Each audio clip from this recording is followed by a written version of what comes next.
ఈ రోజు మనం అందరం చూస్తున్నామండి. ఎద్దు ఏడిసిన వ్యవసాయం, రైతు కన్నీరు పెట్టిన రాజ్యం బాగుపడ్డట్టు చరిత్రలో లేదు. ఈ మాటని గత 5 ఏళ్లలో స్వయాన చూసాం. ఈ రాష్ట్రంలో ఏ రైతు ఆనందంగా లేడు. ప్రతి రైతుకి కళ్ళ నిండా కన్నీళ్లే. అమరావతి రైతులైతే కడుపులో కొట్టించుకున్న పరిస్థితిని మనం గత 5 ఏళ్లలో చూసాం. ఆ పరిస్థితి నుంచి ఖచ్చితంగా బయటపడేసే నాయకుడిని తెచ్చుకోవాలి అని రాష్ట్ర ప్రజలందరూ పూనుకొని ఘనమైన మెజారిటీ, అత్యంత భారీ మెజారిటీతో రాష్ట్రం మొత్తం మీద మనం గెలిపించుకొని నమ్మి మనల్ని బయటపడేయగల నాయకుడు ఒకరున్నారు అని నమ్మిన నాయకుడి పేరు నారా చంద్రబాబు నాయుడు. వారు వచ్చిన తర్వాత రైతుల పెదవి వెంట చిరునవ్వే తప్పితే కళ్ళ వెంట నీరు లేదండి. ఈ రోజు చెప్తున్నారు చిన్న చిన్న సమస్యలు.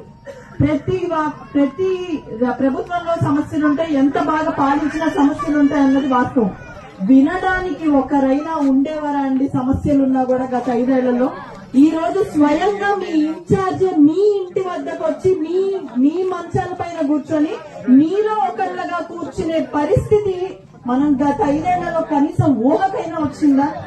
కనీసం ఈ పరిస్థితి ఉంటే చంద్రబాబు నాయుడు గారి దగ్గరకు వెళ్లి మన సమస్యలు విన్నవించే నాయకులు మనం గెలిపించుకోగలిగితే అంతకు మించి మనకు కష్టాలు ఏమి చేయమండి.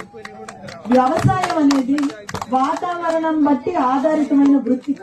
వాతావరణాన్ని మనం మార్చలేం. వాతావరణం అనేది మన చేతుల్లో లేదు, కానీ ప్రభుత్వం మన చేతుల్లో ఉంది. మనం గెలిపించుకోబోయే నాయకులు మన చేతుల్లో ఉన్నారు.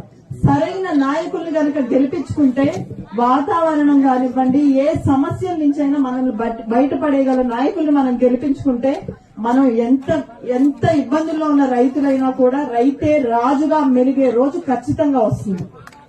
మీరు చూస్తే మన రాష్ట్రం అంతటా కూడా ఒకప్పుడు చంద్రబాబు నాయుడు గారు అంటే టెక్నాలజీనే, ఆయనకి రైతులతో పని లేదు అన్న మాటని గట్టిగా నమ్మించగలిగారు రాష్ట్రం మొత్తం. కానీ ఒక్కసారి మనం తిరిగి వాస్తవాలను చూస్తే అసలు రైతుల కోసం ఇప్పటి వరకు మన రాష్ట్ర ముఖ్యమంత్రులు అందరిలో ఎన్టీ రామారావు గారి తర్వాత ఆ విధంగా కష్టపడ్డ ఒకే ఒక్క నాయకులు ఎవరైనా ఉన్నారంటే అది ఖచ్చితంగా చంద్రబాబు గారు. ఎందుకంటే ఎంత గొప్ప రైతైనా కానివ్వండి, డబ్బులు పెట్టి పంటను పండించలేరుగా. నీరు కావాల్సిందే. నీరు లేనిది ఏ పంట పండదు కదా. డబ్బులు ఎంతున్నా కూడా డబ్బుతో పంట పండదు.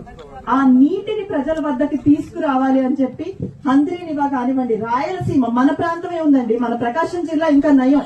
రాయలసీమ ప్రాంతానికి ఒక్కసారి మీరు వెళ్ళి చూస్తే మొత్తం ఎండిపోయిన భూములు, అసలు రైతులు అక్కడ ఏదైనా పండించడానికి కూడా వీలేని పరిస్థితి. వారికి అసలు వేరే వృత్తి చేసుకునే అవకాశం కూడా ఉండదు. అటువంటి నేలపైన నీళ్లు పారించిన నాయకుడు, ఆ ప్రాంతం నుంచి వచ్చిన పులివెందుల ఎమ్మెల్యే గారు కూడా ఆ ప్రాంతానికి నీళ్లు తీసుకురాలేకపోయారు ముఖ్యమంత్రిగా అయినా కూడా. కానీ చంద్రబాబు నాయుడు గారు హంద్రీనివా కానివ్వండి, గాలేరు నగరి కానివ్వండి, ముచ్చుమర్రి కానివ్వండి, పులిచింతల ప్రాజెక్టు కానివ్వండి, ఇలాంటివన్నీ తెచ్చి రాయలసీమకు సైతం నీళ్లిచ్చిన నాయకుడు కూడా నారా చంద్రబాబు నాయుడు గారు. ఈ మధ్య కాలంలో మనం చూసాం, ప్రాజెక్టుని కూడా సెట్ గా తీసుకురాగలిగిన ముఖ్యమంత్రి ఉండగా అటువంటి ఊరికి కుప్పానికి కృష్ణా జలాలు కూడా తీసుకుని వచ్చారు. కుప్పానికి కృష్ణా జలాలు తీసుకుని వస్తే ఏమన్నా చంద్రబాబు నాయుడు గారికి వస్తుందా? అక్కడ రైతుల జీవితాలు మారుతాయి. ఒకప్పుడు ఏ పంట పండించాలో తెలియని రాయలసీమ ప్రజలకి ఈ రోజు హార్టికల్చర్ ద్వారా మీరు చెప్పినట్టుగానే దేశ విదేశాలకి ఎక్స్పోర్ట్ చేసే పరిస్థితికి మారారు. కుప్పంలో ఎలాగ బ్రతకాలో తెలియని రైతులకి ఈ రోజు వాళ్ళు పూలు పండించి బెంగళూరుకి ఎగుమతి చేసే స్థాయికి తీసుకొచ్చిన నాయకుడు చంద్రబాబు నాయుడు గారు. అంత గొప్ప ముఖ్యమంత్రి మనకుండగా ఏ రైతుకి ఇబ్బంది లేదండి. ప్రతి ప్రాంతం, రాష్ట్రంలో ఉన్న ప్రతి భూమి ఆయన మెదడులో ఎప్పుడు తిరుగుతూనే ఉంటుంది. ప్రతి రైతు గురించి ఆయన ఎప్పుడు ఆలోచిస్తూనే ఉంటారు. కాబట్టి మీరందరూ ఆలోచించాల్సింది ఏంటంటే, రైతు కోసం కష్టపడే ముఖ్యమంత్రి ఉండగా, ఇందాక మన శ్రీను గారే కదా రైతు, ఒక కందిమళ్ళ శ్రీను గారు చెప్పారు మాకు మద్దతు ధర రావట్లేదండి అని. మద్దతు ధర దేశం మొత్తం మీద సమస్య ఉన్నప్పటికీ మన రాష్ట్రంలో దాని గురించి ఆలోచించి రైతులకి దళారులు ఉండకూడదు అని రైతు బజార్ని ప్రారంభించింది కూడా తెలుగుదేశం ప్రభుత్వమే, నారా చంద్రబాబు నాయుడు గారే అన్న విషయాన్ని మనం మర్చిపోకూడదు. రైతే రాజు అని ప్రతిసారి నిరూపిస్తున్న ప్రభుత్వం తెలుగుదేశం ప్రభుత్వం.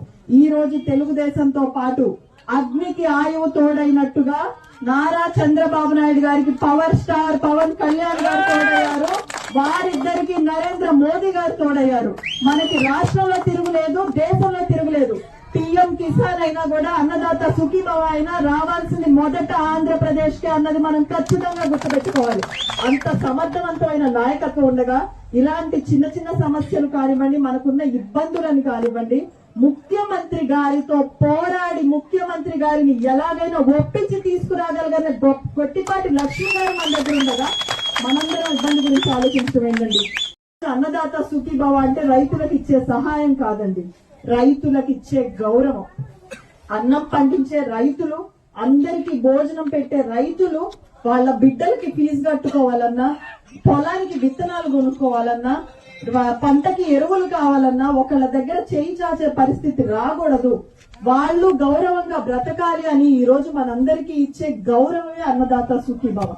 కాబట్టి మీరు ముఖ్యంగా ఆలోచించాల్సింది ఏంటంటే, నేను ఇందాక శివంగి అని ఎందుకన్నానంటే ఇక్కడ లక్ష్మీ అక్క ఉందనో ఏదో లక్ష్మీ అక్కని పొగుడుదామనో కాదు, నిజంగా ఈ ప్రాంతం కోసం కష్టపడ్డ నాయకులని అతి అరుదుగా చూస్తారు. అందులో మొట్టమొదట పేరుగా ఉండేది మాత్రం ఖచ్చితంగా గొట్టిపాటి లక్ష్మి గారు అండి. ఎటువంటి విపత్కర పరిస్థితుల్లో మీ నియోజకవర్గానికి ఇన్ఛార్జ్ అయ్యారో మీకు తెలుసు. ఇన్ఛార్జే లాస్ట్ 1 month వరకు లేకపోతే ఆ సమయంలో దర్శిని తీసుకొని రాష్ట్రం మొత్తం మీద 175 నియోజకవర్గాలుంటే ఏ నియోజకవర్గానికి ఏ ఎమ్మెల్యేనో ఎవరికి తెలియదు. దర్శికి ఇన్ఛార్జ్ ఎవరంటే రాష్ట్రంలో ఎవరైనా కూడా గొట్టిపాటి లక్ష్మి గారు అని చెప్పేటట్టుగా లాస్ట్ 1 month లో వచ్చినా కూడా దర్శి పేరుని రాష్ట్రం మొత్తం వినేటట్టు చేశారు.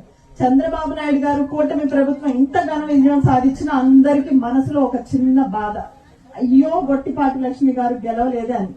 నా దృష్టి ప్రకారం ఇది మాత్రం మీ మంచికి, దర్శి మంచికి అక్క. ఎందుకంటే ఒక నాయకుడి విలువ తెలియాలంటే 5 ఏళ్లు కష్టాలు అనుభవించాం మనం. మీ విలువ దర్శికి తెలియాలంటే ఖచ్చితంగా దర్శి ప్రజలకి ఈ కాలం గడవాలి.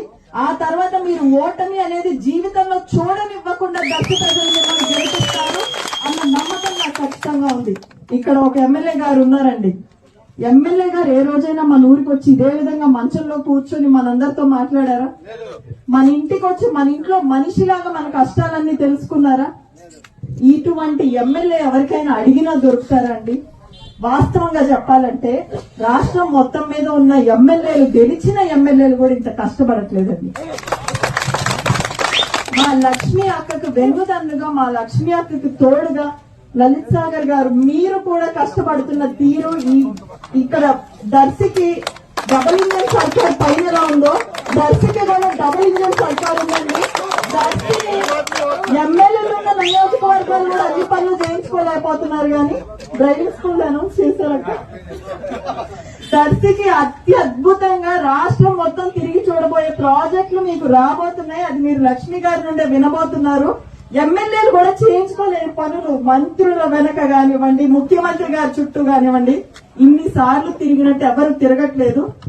నేను చెప్పాను కదా, ఈ ఓటమి ఒక మంచి కోసమే అనుకుందాం. ఈ ఓటమిని ఇంకెప్పుడు మళ్ళీ దర్శిలో వినపడనివ్వకుండా అంత స్ట్రాంగ్ బేస్ మీరందరూ వేసే అవకాశం కూడా మీరు ఇది తీసుకోవాలి. నా దృష్టిలో ఎమ్మెల్యే గారు అయితే దర్శికి గొట్టిపాటి లక్ష్మి గారే అండి. రాజ్యాంగం పరంగా కొంత మార్పులు ఉన్నాయేమో కానివ్వండి, ఇంత అద్భుతంగా పనిచేసే నాయకులు మీకు దొరకడం మీ అదృష్టం. ఇంత అద్భుతంగా పాలించే ముఖ్యమంత్రి గారు దొరకడం మనందరి అదృష్టం. కాబట్టి